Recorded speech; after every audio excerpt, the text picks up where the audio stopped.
안녕하세요. 카프라TV 예청자 여러분. 제 이름은 제임스 아니고요. 오늘 영상은 사실 제가 여태까지 올린 영상들 중에서 제일 중요한 영상인 것 같습니다. 오늘 누구를 모셨냐면 수전 정 박사님을 모셨는데 수전 정 박사님 제 옆에 계시고 안녕하세요. 이렇게 바쁘신데 와주셔서 감사합니다. 네. 네네네. 간단하게 정 박사님이 그 이력서가 이 두 페이지보다 더 길지만 제가 오늘 간단하게 좀 정 박사님으로 자기소개를 부탁드렸습니다. 자기소개 부탁드리겠습니다. 저는 연세대학교 의과대학 졸업하고요. 미국에 와서는 본래 내과 의사였습니다. 그때 자리를 구할 수가 없었습니다. 73년대에 오니까 월남 갔던 의사들이 다 들어와가지고 정신과 의사가 됐습니다. 근데 너무 정신과가 어려워서 그냥 지질 앉아가지고 정신과를 지금 49년째 했습니다. 그리고 그냥 정신과도 있지만 저는 2년을 공부를 더 해가지고 소아 및 청소년 아이들을 하는 것을 특히 했는데요. 어른들은 제가 이제 미국 군대에 가서 보니까 아무리 어른이라도 집 떠나고 외롭고 슬프고 그러면 전부 어린애 같이 돼요. 그래서 오줌도 싸고 뭐 20살 된 군인들이 그래서 소아 및 청소년 정신과 의사는 그러니까 어른은 물론 보고 노인도 보지만은 가장 마음이 아프고 힘들 때 이 어린애같이 되는 마음을 이해할 수가 있어서 저는 소아정신과 의사 한 걸 참 굉장히 좋게 생각을 합니다. 네, 감사합니다. 네, 네네. 고맙습니다. 네, 그래서 오늘 왜 그 박사님을 모셨냐면 여러분 이제 LA 카운티뿐만이 아니고 지금 이제 노숙자 문제가 전 뭐 세계도 물론이고 전 미국에 지금 노숙자 문제가 되게 심각하잖아요. 근데 이제 그런 분들이 왜 어떻게 그렇게 되는지 90% 아니 뭐 제가 봤을 때는 제 경험으로는 이제 홈레스 봉사를 많이 하다 보니까 90%까지는 아니겠고 뭐 70% 이상은 무슨 중독 때문에 네. 뭐 약 중독이나 그리고 뭐 술 정신과 중독 문제가 있고 그렇죠. 예, 뭐 멘털 예. illness가 있고 그런 거 때문에 이제 그런 사연들이 많이 생기시는데 우리 미래 2세들, 3세들 또 젊은 아이들을 갖고 계신 부모님들은 오늘 그 박사님의 하시는 말씀을 좀 잘 들으시면 뭐 꼭 그런 분들이 홈레스가 될 거라는 뭐 그런 건 없지만 이런 중독성에 대해서 좀 말씀을 해주시고 거기에 대한 트리트먼트나 뭐 다이어그노시스 이런 거에 대해서 말씀을 해주실 겁니다. 그 아이들이 술이나 마약을 쓰게 되는 것이 주로 이제 아주 어린 시절부터 벌써 문제가 있을 수가 있습니다. 가령 예를 들면은 유치원에 갔을 때 아니면 초등학교 때 아이들이요. 자꾸 나가서 싸움하고 아니면 공부 좀 안 하려고 그러고 엄마 말 안 듣고 이런 아이들이 나중에 이제 중학교 갈 때도 그런 문제가 되고 그러다 보면은 6학년 되면서 벌써 술을 마시는 애들이 생기고요. 미국에서는 지금 8학년 되면은 5% 아이들이 그 전에 술을 마셨다고 그러고 한 달 전에 그 다음에 10학년 되면 그게 29%로 늘어납니다. 12학년 시니어 되면은 거의 반 44%에서 근데 이거는 조금 옛날에 통계니까 지금은 조금 더 많을지도 모르지만 지난번에 그 카바나가 그 저지가 왜 15살에 술 마시고 다른 네네, 여자 했던 거 그거죠. 네네, 맞습니다. 그런데 이상하게 술을 마시는 것이 백인들이 제일 많이 마신다고 그래요. 오히려 아시아 사람들은 그거에 비해서는 마시는 게 적은데 나중에 어른이 돼서 아시아는 많이 마시는 것 같아요. 근데 청소년 때는 백인들이 제일 많이 마신다고 합니다. 어쨌든 술을 마시게 되면은 이게 문제가 거기서만 그치는 게 아니고 술을 마시면 담배도 피게 되고 그다음에 마리화나도 쓰고 뭐 이렇게 되거든요. 그래서 이제 아까 제가 말씀드린 대로 이렇게 왜 문제가 있던 아이들 학교에서 공부하기 싫어하고 청개구리 같이 오른쪽으로 가라면 왼쪽으로 가는 애들 있죠. 네, 맞습니다. 그리고 주의 산만증이 있는데 치료를 안 한 애들 얘네들이 치료를 받으면 문제가 별로 없습니다. 똑똑한 애들도 많고 그런데 여기 그 전두엽에서 도파민이라는 물질이 안 나오는 애들이 주의 산만증이거든요. 그런데 여러분들이 아시지만 당뇨가 걸리면은 이거는 본인 잘못도 아니고 부모 잘못도 아니거든요. 그런 할머니, 할아버지, 고조 뭐 이렇게 해서 내려와서 팬크리어스 그러니까 췌장에서 인슐린이 안 나오면 그게 당뇨입니다. 네네. 그 본인 잘못 아니에요. 주의 산만증도 이렇게 타고날 때부터 머리에 이 전두엽에 생각하는 두뇌에 도파민이라는 화학물질이 나와줘야 되는데 그게 안 나올 때가 있습니다. 네. 언제 안 나오냐? 재미없는 거 숙제할 때 같은데 아니면은 텍스 같은 거 할 때 길고 재미없는 거 할 때는 안 나와요. 그런데 누가 사랑을 할 때, 칭찬 들을 때, 그다음에 지가 좋아하는 거 친구 만날 때 이럴 때는 확 빠집니다. 그래서 도파민이 나오면 문제가 없어요. 그래서 저 같은 경우도 저도 주의산만증 환자거든요. 근데 저는 저희 어머니가 맨날 칭찬을 해줬어요. 그래서 제가 있는지 없는지도 몰랐는데 나중에 50대가 되고 나니까 있더라고요. 그래서 저는 지금 약 먹고 치료 받고 있습니다. 네네네. 그런데 그러니까 부모님들께서 ADHD가 있다 그러면 빨리 치료하시면 나중에 아무 문제 없는데 그냥 야단만 치고 너 오늘 숙제 또 안 했어, 또 오늘 빵점이야 이렇게 야단을 치시면은 점점 나빠지니까 에라 나는 아무도 좋아하는 사람도 없고 나는 바보야 이렇게 생각하니까 12살 이전에 14살 이전에 벌써 약을 쓰게 됩니다. 그러면은 그 다음에는 걷잡을 수가 없게 되는 거죠. 그리고 이제 그 많은 사람들이 이런 약을 쓰는 이유가요. 우울한 사람들이 이렇게 담배를 피면 어떤 때는 그 우울한 게 조금 줄어든답니다. 저는 그걸 지금 안 해봐서 잘 모르겠는데 또 막 불안하고 막 공황장애 있는 사람들이요. 어떤 때는 이제 그 벤조 계통 뭐 젠엑스라든가 뭐 로레제팜 그 액티번이라든가 이거 자꾸 먹다 보면은요 점점 양이 올려야 됩니다. 그래가지고 그거를 갖다가 내성이 생긴다 그러거든요. 그리고 그걸 안 먹고 딱 끊어버리면은 막 떨리고 아프고 막 난리가 나요. 그래서 그게 이제 금단 현상. 그래서 금단 현상 생기고 그다음 내성 생기는 모든 물질은 중독성이 있는 건데 제일 무서운 게 술, 그다음에 프리스크립션 드럭 중에서 제가 아까 지금 말씀드린 불안제, 그다음에 세 번째가 이제 그 이제 아편. 그래가지고 오피움. 이것 때문에 오피오이드. 오피오이드. 예. 그래서 요즘은 특히 이제 문제가 어린애들이 oksycodone이라던가 뭐 펄코셋 같은 거 조금 쓰다가 그다음에 중독이 돼서 그냥 뭔지 모르고 하다 보면은 펜타닐이라는 아주 무서운 약들이 멕시코에서 막 들여오기 때문에 요새 젊은 애들이 막 죽습니다. 14살, 뭐 13살 이런 아이들이. 우리 캡플러 TV 구독자님들도 이제 캡플러 TV 보시는 분들은 아시고 펜터닐이 얼마나 무서운지. 왜냐면 예.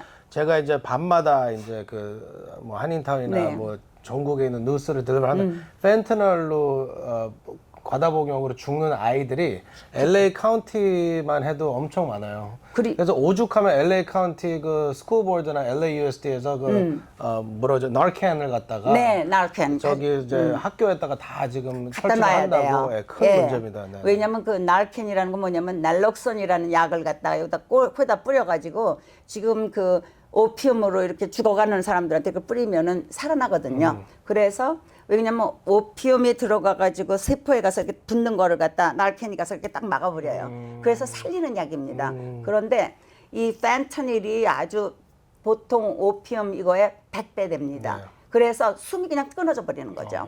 그래서 굉장히 무서운데 얘네들이 몰라요. 그리고 요즘은 그 펜타닐을 갖다 이렇게 레인보우 컬러로 이쁘게 만들어서 네. 사탕같이 만든대요. 네네네네. 그걸 국민학교에 드럭 캔디라고 그러죠. 예, 네. 드럭 캔디로 돼가지고 요새 굉장히 위험하죠. 그래서 어머니들이 이제 애가 야단을 이렇게 좀 잘못되더라도 칭찬부터 해주시면은 도파민이 탁 나오거든요. 그래서 그때 그런데 요새 이런 게 있으니까 위험하니까 조심하자 이렇게 말씀을 하시면은 얘네들이 들어요. 그런데 처음부터 또 너 뭐 했어 이러면은 도파민이 확 안 나와요. 그러니까 그 다음에는 전혀 얘기가 안 되거든요. 그러니까 어머니들 칭찬 많이 하십시오. 저도 5살짜리 딸이 있는데 네. 저부터 그 습관을 고쳐야 될 것 같아요. 요즘에 이제 5살이 되다 보니까 말을 엄청 안 들어요. 그래가지고 며칠 전서부터도 이제 막 뭐 어른들 말씀하시는데 뭐 이제 저 떠들고 끼어들고, 그러면 내가 이제 예. 뭐라 그러겠는데 예. 갑자기 좀 찔립니다. 저도 그렇게 했기 때문에 앞으로 이제 칭찬을 좀 해주면서 칭찬부터 해야 돼요. 칭찬부터 해주면서 네. 이제 그 다음에 근데 할 말을 하시면 오케이. 돼요. 근데 이제 부모님들이 이러세요. 아니 칭찬할 일을 해야지 칭찬하죠. 이래요. 네, 그렇죠. 그래서 한국 사람들 그런 말씀 많이 하죠. 제가 그래서 이렇게 말씀드립니다.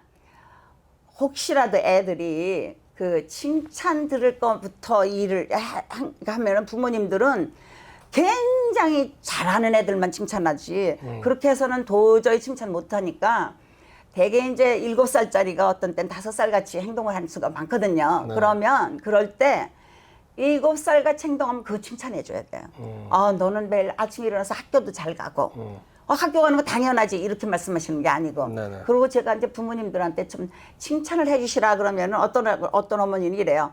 넌 참 잘생겼어 이렇게 칭찬을 한대요. 그거 아무 소용없어요.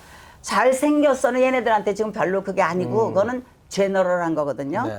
칭찬을 하시려면은 금방 얘가 뭐를 했나 아니면 사고 치던 애가 사고를 어느 날 안 쳤으면 너 오늘 동생이 너한테 이상하게 굴었는데도 넌 참 잘 참았어. 나는 너 너무 자랑스러워. 그래서 우리 요담에는 또 뭐뭐를 좀 하자. 이런 식으로 아이한테 희망을 주시고 그러려면은 정신을 바짝 차리고 애가 뭘 잘하나 보셔야 돼요. 그냥 점수 뭐 좋고 뭐 이런 거는 나중에 점수 다 학교 가서 공부하시면 되고 제일 중요한 거는 아이가 자기 친구 잘 사귀고 아이가 부모님이나 가족들하고 좋은 대화도 하고 그다음에 부모님께서 말씀하는 때는 특히 한국 사람들은 아이들에게 우리가 한국에서 받은 교육을 갖다 이렇게 물려주시는 거 그 부모님밖에 할 사람 없거든요. 네. 그래서 이 아이들이 한국인이라는 거 내가 미국에서 살지만 이런 것에 대해서 자긍심도 갖도록 그런 거 해주시면 참 좋습니다. 그래서 아이들이 아이덴티티를 확실히 가질 수 있으면은 10살부터 13살 사이에 여자애들은 사춘기가 오고 남자애들은 12살부터 14살 사이에 되게 옵니다. 그렇게 되면은 우리 그 이제 번연계라고 그래가지고 여기는 이제 전두엽이고 그 밑에 있는 뇌, 이 아래층에 있는 뇌는 뭐냐면은 감정뇌. 그래가지고 거기서는 모든 뭐 분노라던가 뭐 기쁨이라던가 공포라던가 이런 것들이 나오는데 요 사춘기가 될 때는요 이게 확 나오면서 마치 개가 발정난 것처럼 이 전두엽에 있는 뇌가 그걸 이렇게 눌러야 됩니다. 그런데 전두엽은 지금 25세까지 이게 성숙이 다 안 끝나요. 네. 그러니까 여긴 지금 한 반밖에 안 됐는데 여기서는 지금 극도로 이게 올라가니까 사춘기가 힘든 게 그래서 그렇거든요. 그런데 특히 주의산만증 있는 애들은 이 도파민이 나와야지 이걸 누를 수가 있거든요. 여기서 하는 일이 우리 그 두뇌가 하는 일이 뭐 공부하는 것도 있고 뭐 집중하는 것도 있고 계획하는 것도 있고 판단하는 것도 있고 여러 가지가 있지만 가장 중요한 거는 감정을 제압하는 거. 네. 그 분노 난다고 가서 애들하고 막 싸우는 애들은 그 문제가 있는 거죠. 네. 그럴 때는요 어머니 반드시 저 같은 사람한테 데리고 오십시오. 그래서 우리가 보면 금방 알고 빨리 치료하면요 자기들이 좋아해요. 그리고 부모님들은 물론 좋고요. 애들한테 그렇게 행복한 학창 생활을 보내도록 부모님께서 도와주셔야 됩니다. 그리고 부모님들이 이러세요. 뭐 그거 했다가는 대학교 갈 때 문제 있는 거 아니냐, 나중에 직장 벌 때 문제 있는 거 아니냐. 천만의 말씀입니다. 여기서는 HIPAA라는 HIPPA 그런 법이 있습니다. 그래서 그 법에 의하면은 어떤 사람의 나중에 뭐 치료받은 것에 대해서 누구한테 발설했다가는 감옥에 갑니다. 네. 그러니까 그런 거 절대로 이런 데 안 가고요. 이런 문제가 있어가지고 자기가 어떻게 극복했다는 거를 어떤 애들은요 대학교 갈 때 에세이로 써요. 굉장히 좋게 봅니다. 솔직하고 왜냐면 어려운 것을 자기가 해결했으니까. 네. 그래서 그런 거 숨기지 마세요, 부모님. 제발. 그리고 아이들이 주의산만증이 있다 그러면은요 학교에서 이게 페더럴 로우가 있습니다. 연방 정부에서 507 조항이 있어가지고 이런 애들은 다리가 짧으나 뭐 눈이 먼 애들하고 똑같이 이거는 장애하다.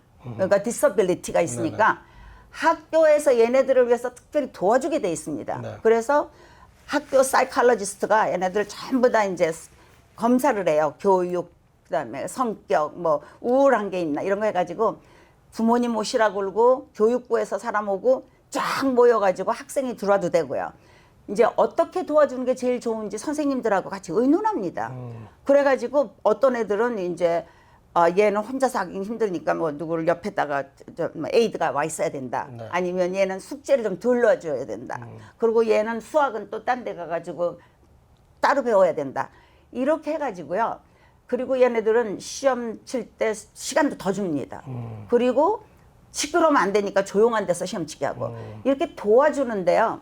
여기서는 그리고 선생님이 이런 애들은 앞에 앉혀요. 자기 앞에. 근데 저 어떤 한국 부모님을 봤더니 어느 날 가가지고 애가 선생님 앞에 앉아 있으니까 저 한국 사람이라고 차별 대우했다고 그 애를 딴 데로 옮기시더라고요. 근데 딴 학교로 옮기면 얘는요 이렇게 변화가 많으면 친구 다 잊어버리고 그다음에 점점 더 못해요. 그러니까 학교를 믿으시고 같이 학교와 가정과 합쳐가지고 아이를 칭찬해주고 좋게 해주고 그러면은요 아이들이 내가 어떤 사람이다 라고 생각하는 거는 7살 요때 다 결정이 됩니다. 그때 너는 나가가지고 깡패나 될 거야 뭐 엄마가 이렇게 얘기를 해놓으면 아 정말 그럼 깡패 되지요. 네네네. 네, 그래서 그때 아이들에게 자꾸 문제가 있게 태어나더라도 아 너는 나중에 참 괜찮은 사람 될 거야. 나는 보니까 네가 마음이 참 따뜻해서 좋아. 나는 널 정말 사랑하고 네가 웃을 때는 나도 너무 기뻐. 이렇게 계속 아이를 갖다가 문제가 있거나 없거나 간에 그 아이가 그러면은요 25살 여기가 딱 성숙해지면은요 자기 감정 잘 조절해주고 그 다음에는 얘가 어디 나가서나 문제가 없습니다. 저가 주의산면증 있는 거 저는 50세에 알았거든요. 가만히 보니까 우리 아버지가 그게 있으시더라고요. 화를 잘 내시고 참을성도 없으시고 그랬거든요. 근데 한국 사람들 굉장히 많아요. 그래서 이거는 아이 잘못도 아니고 부모님이 양육 잘못해서 그런 거 아니거든요. 당뇨처럼 타고난 거니까 그런 아이들 더 이렇게 보살펴 주시고 사랑해 주시고 칭찬 많이 해 주시고 그러면은 이런 마약이라던가 술이라던가 이런데 그렇게 많이 빠질 그럴 틈이 없습니다. 그래서 그것이 가장 제가 여러분들한테 원하는 거고 시간이 되시고 그러면은 가정상담소로 전화하셔가지고 저 만나러 오십시오. 네, 반갑습니다. 감사합니다. 네. 지금 너무 좋으신 말씀. 그러니까 당연하지만 당연한 얘기들이지만 저희가 아이들을 이제 키우다 보면은 이제 네. 감정도 생기고 네. 솔직히 저랑 우리 5살짜리랑 감정 싸움 해요. 물론이죠. 말 대꾸하고 나도 또 기분 나쁘고 야 아빠한테 너 내가 여태까지 5년 동안 키워줘서 어떻게 나한테 그런 얘기 할 수가 있어. 뭐 이런저런 얘기를 많이 하는데 만약에 이제 그 정신 상담이 좀 필요하다고 생각을 하시면은 방금 이제 가정 상담소로 오라고 하셨는데 네. 조금 아까 저 바이오는 그 말씀 안 하셨거든요. 네. 그래서 거기 지금 K-FAM이 여러분 Korean American Family Services라고 저희 한인회처럼 이제 그 비영리 가정 단체인데 상담소. 패밀리들 위해서 뭐 domestic violence든지 뭐 여러 가지 이런 그리고 지난주인가 지지난주에 사실 한인타운에서 첫 어답션 에이전시 네, 라이센스를 땄습니다. 네, 네, 그래서 여러분들도 이제 그 뉴스에서 보셨을 텐데 네. 거기 executive director도 제 친구고 네. 또 이제 박사님도 제 친구가 됐고 네. 네, 그래서 거기에서 지금 뭘 하고 계시는지 어떻게 연락을 할 수 있는지 네. 그거 좀 잠깐 설명해 주시면 감사하겠습니다. 네, 제가 이제 거기서 지금 제가 카이저에서 35년 반 동안 일을 하고요. 2년 전에 은퇴했습니다. 그런데 저희 아버지가 어머니를 좀 폭행을 하셔가지고 내가 여기 40년 전에 내려와서 거기 가가지고 가정상담소에 가서 쭉 봉사했습니다. 그래서 거기는 카운슬러들을 갖다가 훈련하는 거를 도와드렸는데 지금은 이제 환자를 보는데 전화를 하시려면은 거기 계신 분 세크러터리가 너무 바빠요. 제 환자들이 많으면서 그래서 제가 아는 저하고 나이가 비슷한 분이 큰 회사 사장 하시다가 리타이어 하셔가지고 저 지금 도와주시거든요. 그분 성함이 오 선생님입니다. 케니 오 선생님이고 그분 전화번호가 747-272-0401 747-272-0401로 전화하시고 제가 여기다 넣어드리겠습니다. 여기다 적어드리겠습니다. 그러면은 지금은 제가 하루밖에 일을 안 하기 때문에 좀 기다리셔야 될지 몰라요. 그런데 기다리시면은 제가 꼭 봐드릴 거니까 예, 언제라도 연락하시기 바랍니다. 박사님 혹시 케니오 선생님 개인 핸드폰 지금 노출시킨 건가요? 아니에요. 아니죠? 이거는 K-FAM. 오케이, 굿. 네, 그래서 이 전화번호 제가 여기다 올려드릴 텐데 만약에 본인이 아니면 또 본인 아이가 좀 정신적으로 좀 치료나 상담이 필요하실 것 같으면 이쪽으로 연락을 하시면 도움을 받으실 수 있다는 말씀이시죠? 네. 그런데 아주 심한 환자들, 가령 입원이 필요하거나 이런 분들은 제가 지금 어느 병원에 소속이 안 돼 있기 때문에 네네네. 입원을 못 시켜요. 네네. 그래서 아주 심한 분들은 뭐 US라던가 다른데 그런데 가시고 저는 주로 아이들 많이 보니까 아이들, 예, 오케이. 아이들 또 있으면 아이들이라 그러면 17살 미만인가? 16살 그렇죠. 미만인가요? 17살 미만. 오케이. 네. 예, 참 뭐 어르신들도 좀 이제 많이 노인들도 오세요. 저도 예. 이제 한인회에서 이제 3년 동안 이제 거의 진짜 몇만 명을 제가 뵀거든요. 근데 네. 그런 분들 중에 특히 코로나 때문에 네. 정신적으로 좀 네. 상당히 힘들어하시는 분들도 계시고 맞아요. 경제적으로 어려우니까 이게 또 스트레스로 변하고 말도 스트레스로 못하죠. 변하니까 또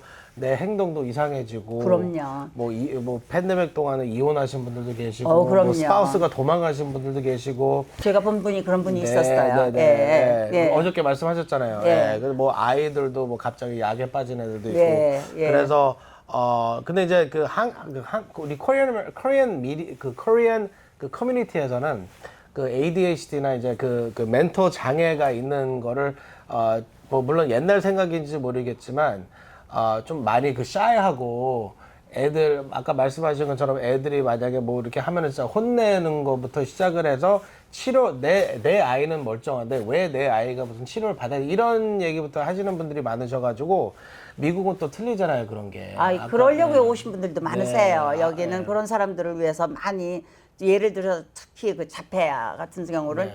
지금 얼마나 여기서 도움을 많이 받는데요. 그래서 5살 때 심한 자폐아 있었던 제가 아는 그 환자는 볼클리 갔다가 네. 졸업해가지고 지금 지가 혼자 직장 잡아가지고 바깥에 나가서 부모한테 독립해서 삽니다. 그러니까 네, 네.